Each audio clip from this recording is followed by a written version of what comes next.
నిన్న వైజాగ్లో Sarainodu audio success meet ఘనంగా జరిగింది. ముఖ్య అతిథిగా మెగాస్టార్ చిరంజీవి హాజరయ్యారు.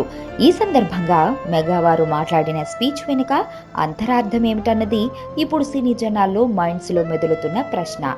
అవకాశాలు రావడం ఒక ఎత్తు, ఆ ప్లాట్ఫామ్ను నిలబెట్టుకోవడం మరో ఎత్తు.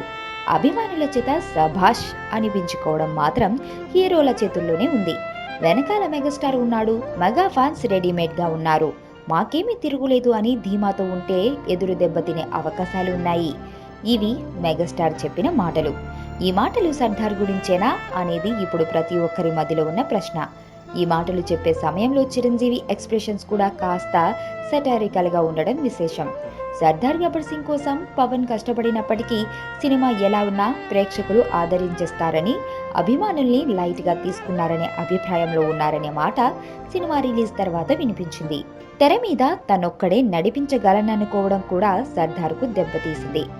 ఈ విషయం మీదే చిరు వ్యంగ్యాస్త్రాలు వదిలారనే మాట ఇప్పుడు ప్రముఖంగా వినిపిస్తోంది. లేదంటే చిరుకు ఆడియో సక్సెస్ మీట్లో ఈ విషయం మాట్లాడాల్సిన అవసరమేముందో. ఎదుటోడితో పెట్టుకోవాలంటే ఉండాల్సింది బ్రాండ్ కాదు, ఇక్కడ దమ్ము టన్నులు ఉంది. ఇంకా చూస్తా